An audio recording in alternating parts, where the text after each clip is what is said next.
I don't know when it first happened. People say it was last week, maybe two, but I don't even believe that. Something that big, something that wrong should have been noticed immediately.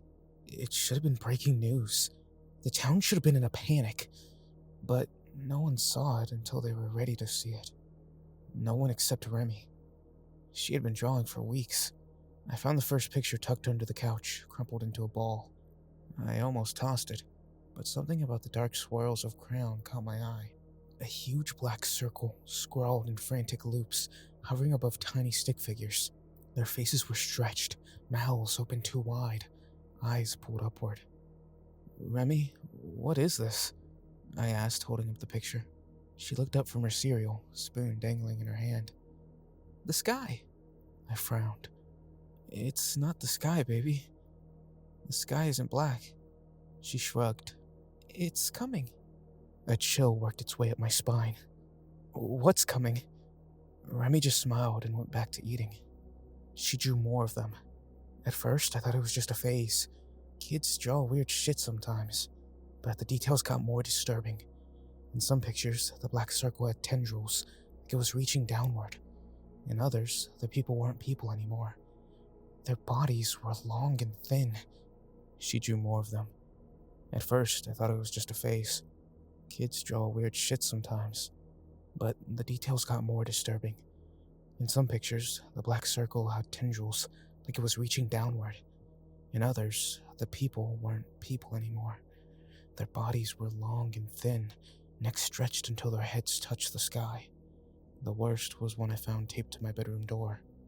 It was me, standing in front of our house, looking up. My face was blank. No eyes, no mouth. Just a smooth, empty oval, staring at the void above.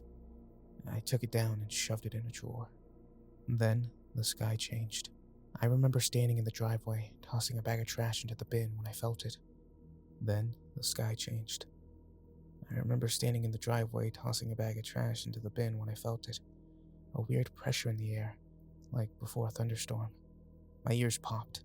The wind died completely. And then, I looked up. A massive black shape, pulsing faintly, like something breathing. It wasn't a planet. It wasn't the moon. It was just wrong. I stood frozen, stomach twisting, as a horrible thought settled in. Remy knew. She knew it was coming. Claire was the first person I called. "You see it, right?" I asked, gripping the phone tight. She hesitated. "James, I don't know what I'm looking at. Is it the moon? A storm?" "It's not anything," she whispered. That's when I noticed the silence. No wind, no birds. The ocean, usually crashing against the docks, was dead still. Something was horribly wrong. I hung up and rushed inside. Remy was at the window staring up at it. "Baby, don't look at it," I said quickly, pulling her away. "Come on, let's play a game or something." She didn't fight me, but as I led her into the kitchen, she asked, "Do you think it sees us too?" That night, the town tried to ignore it. The news didn't mention it. No one online was talking about it. It was like it wasn't there. But people knew. You could see it in the way they hurried home before dark, how shopkeepers locked up early, how even the bars, usually alive with fishermen and dock workers, sat empty. The silence had weight, like something was watching. The first incident happened 2 days later. A group of teenagers had gone out to look at it. They sat on the old fishing pier for hours, staring up, joking around, and daring each other to keep their eyes on it the longest. The next morning, they were found at the docks. Their bodies had fused together. I don't know how else to explain it. Arms, legs, torsos, all melted into one another, like a pile of twisting limbs and half-formed faces. Their skin was smooth where it connected, as if they had always been one thing. And they were alive. Their mouths moved soundlessly, their fingers grasping at nothing, their eyes wide and locked on the sky. I threw up the moment I saw them. The town lost its fucking mind. Some people ran. Most didn't get far. The highway looped back into town. Some people locked their doors, pretending nothing was happening.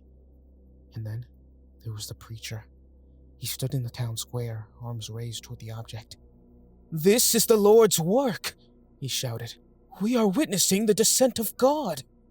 I watched from the crowd, Remy clutching my arm as he pointed toward the twisted mass of teenagers still writhing by the docks. "This is a blessing! A test of faith!" Some people actually believed him. I saw the way their eyes lingered on the sky a little too long. I turned to Claire, my voice shaking. "We need to find out what the hell's happening." She nodded. "We need to start with the town records."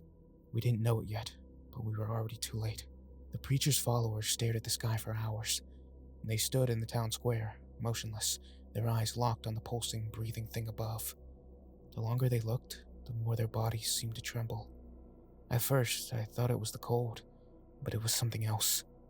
They were changing. I don't know how no one saw it sooner. Maybe we didn't want to. Claire and I sat in the dimly lit records office, papers spread across the table. The fluorescent lights flickered, buzzing in the thick silence. "Everything before 1906 is missing," Claire muttered, flipping through a brittle yellowed ledger. "It's like the town just started existing after that." "What happened in 1906? I asked. She hesitated, then slid a newspaper clipping across the table. The headline sent a spike of ice through my stomach. "Local town miraculously spared from a disaster, but at what cost?" Beneath it was a grainy black and white photo of a church. The same church where the preacher stood now, telling his followers to keep their eyes on the sky. We left the records office after dark. The town was different. The streets felt wrong, like they stretched a little too far, curving in places they never had before. The houses looked warped in the dim light, like they had been rebuilt from memory, but not quite right. And the preacher was still there. He stood at the center of town, his arms raised high, his voice booming over the silent streets. "Do not fear!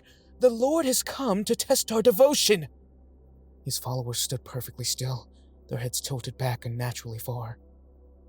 I clutched Remy's hand and pulled her closer. The preacher's eyes met mine. "James," he said, smiling, "why do you resist?" The next morning, the town found the first cross.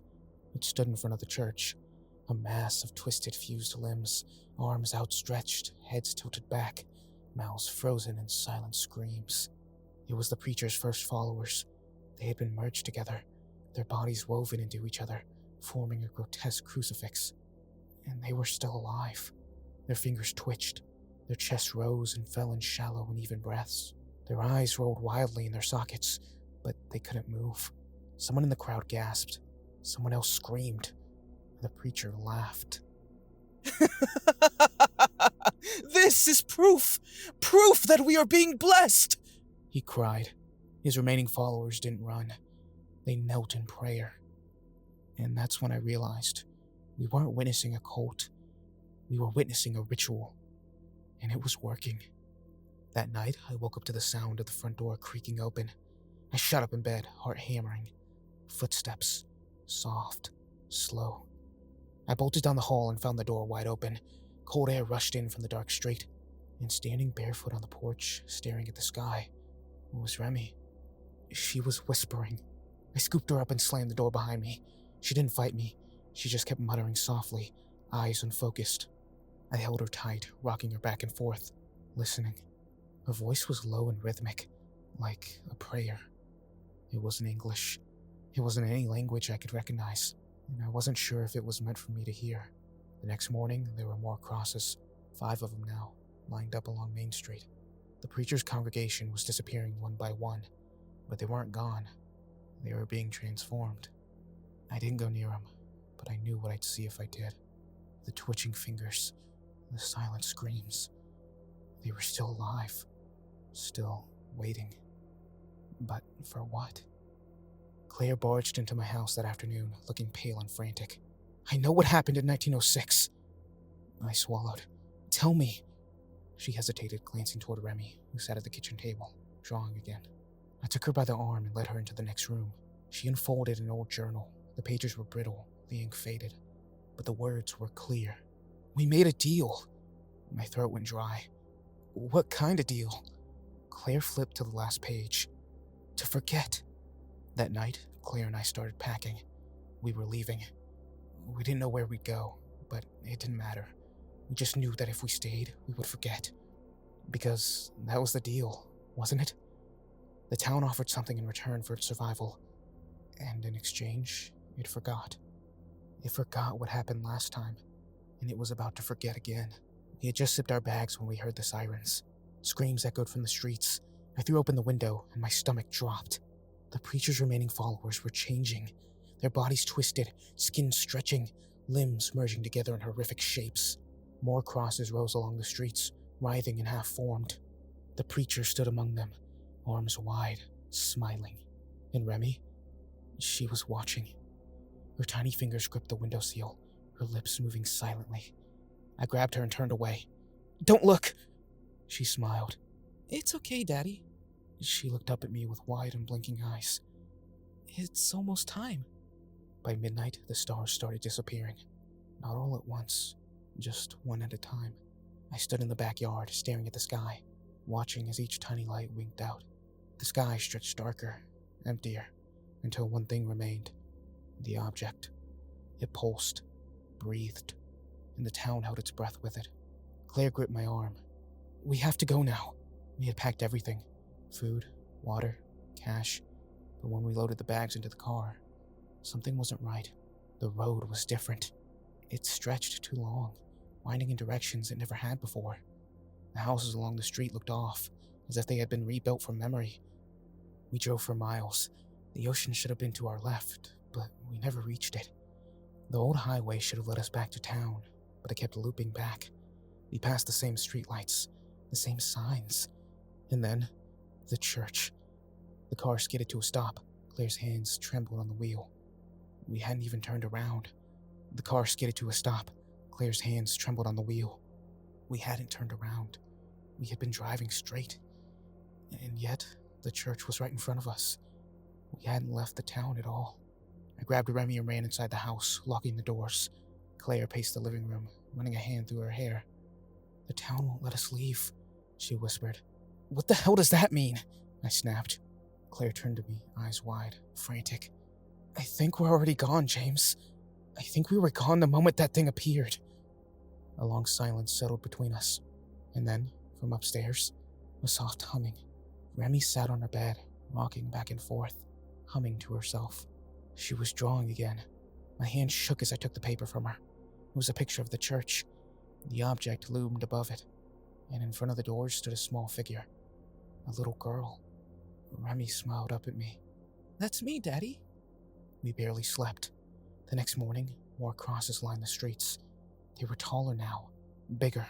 Some of them stretched so high they nearly touched the power lines. The preacher's congregation was almost gone. The preacher himself, still there, still smiling. He stood at the top of the church steps, arms wide, his remaining followers kneeling before him. "Rejoice, for he has chosen us! Our faith will bring forth the new dawn!" His voice echoed through the streets. People gathered to watch, not to join, just to see what happened next. Because deep down, I think we already knew. That night, I woke up to something whispering outside.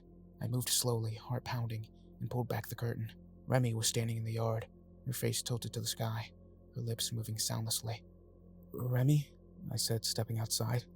She didn't react. I reached for her shoulder. "Come inside, baby." The second my fingers touched her, a jolt of something ice cold shot through my skin. I heard something, a low, guttural voice. Not hers. It whispered into my ear, in a language I didn't understand. But somehow, I knew what it meant. It's almost time. I yanked her back inside and slammed the door. She blinked up at me, unfazed. And then, she smiled. Claire was waiting. "What did she say?" she demanded. I swallowed. "Not her. It." Claire's face paled. She sat down heavily, rubbing her temples. "James, I know what happened in 1906. I stiffened. She took a shaky breath and opened the old journal. "They didn't just make a deal. They made a sacrifice.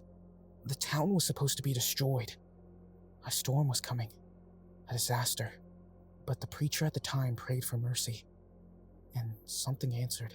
The storm never came. The town was spared. But one family disappeared completely. Their names wiped from records. No one even remembered them. They gave something up, and in return, they were allowed to forget." My throat closed. "James," she looked at me, her voice shaking. "This is happening again, and I think we already know who's being taken this time." Outside, the preacher's voice rang through the streets. Rejoice! It's time! We rushed to the window. The preacher stood before the crosses, his hands raised, his body trembling. His last followers stood behind him, heads tilted all the way back, their chests heaving, and then they split apart, their bodies stretched, twisted, their torsos splitting open in one long, wet rip. Their ribs bent outward, their arms outstretched. They became the final crosses. I grabbed Remy and ran, but the moment I stepped outside, the sky opened, not like a portal. I grabbed Remy and ran, but the moment I stepped outside, the sky opened, not like a portal, like something peeling back. The object was lower than ever, close enough that I could see. It wasn't an object at all. It was an eye, and it was looking right at us. Claire grabbed my arm. "We have to go! Now!" But Remy let go of my hand. She stepped forward. I felt my whole body go cold. "Remy!" I said. She turned to me, and she smiled. The sky split open, not like a crack, not like a portal, like something peeling back. The air rippled as the thing above us descended, slow and heavy, pressing against reality like it didn't quite fit in. It wasn't just an object. It was a body, and at the center of it, where the pulsing, breathing mass had been, was a single enormous eye. It was looking at Remy. She stood completely still, bathed in its gaze. "Remy!" I lunged for her, but Claire grabbed me. "James, wait!" I fought her, but then the preacher spoke. "It's come! The reckoning! The blessing! The cycle continues!" He laughed, arms stretched toward the sky. His remaining followers, what was left of them, knelt before him. Their necks tilted back so far they should have snapped. Their faces were empty. They had no eyes, no mouths, only smooth, blank skin. They raised their hands toward the eye, trembling in silent prayer. Remy took another step forward. "Remy, stop!" I choked out. She turned to me and my stomach twisted. Her eyes were black. Not like she was possessed, not like they had darkened, but like there was nothing behind them at all. Like she was already gone. She smiled. "It's okay, Daddy." Claire pulled me back. "Listen to me," she whispered, voice shaking. "It's a trade. It's always been a trade." I stared at her. "The town should have been destroyed in 1906, she said. "But they made a deal. They gave someone up." I looked back at Remy, a horrible realization hitting me like a knife to the chest. I'd never questioned why she was drawing the object before anyone else saw it. I had never questioned how she knew it was coming, because deep down, I already knew the answer. She wasn't seeing the future. She was remembering, because this had happened before, and now it was happening again. The preacher's voice rang out through the air. "James, don't be afraid. You knew this day would come." I turned to him, rage boiling in my chest. "You knew," I spat. "You knew this would happen to her." He grinned. "It was always her." His skin began to split. His flesh peeled away, unraveling like paper, exposing something raw and glistening beneath. His head tilted back, his mouth stretching open too wide. And then, he was gone. Not taken. Erased. Like he had never been there at all. I turned back to Remy. She was staring straight into the eye. The air hummed, vibrating with a sound I could feel in my bones. She whispered something too soft to hear. Then, the eye blinked. The whole town shook. The crosses lurched forward, their arms stretching, their bodies elongating, as if reaching toward the sky. And I knew then, this was it. The moment the town would forget. I lunged, grabbing Remy, pulling her back. For a second, just a second, I felt her body tense, like she wasn't supposed to leave, like she was being pulled away from me. "Please, baby, don't go!" She touched my face gently and whispered, "You won't remember me." A roaring sound filled my ears. The sky collapsed inward. The last thing I saw was her smile. And then, darkness. I woke up in my bed. Sunlight streamed through the curtains. The birds were chirping. The ocean crashed against the shore. Everything was normal. Claire sat at the kitchen table, staring at a cup of coffee, eyes red-rimmed and hollow. She looked up at me. "You remember, don't you?" My throat felt dry. My chest ached. I didn't answer, because I did remember. But when I walked into the hall toward Remy's room, The door was gone. Not just closed. Gone. Like it had never been there. We checked everywhere. No photos, no clothes, no drawings. No one in town remembered her. Not even the neighbors. Not even her teacher. Even Claire, who remembered what happened, struggled to say her name. It was like she had never existed at all. But I knew, and I knew exactly where to find her. The church door stood wide open. My heart pounded as I stepped inside. The candles lined the walls, casting long shadows. The air was thick with the scent of wax and something else. Something damp.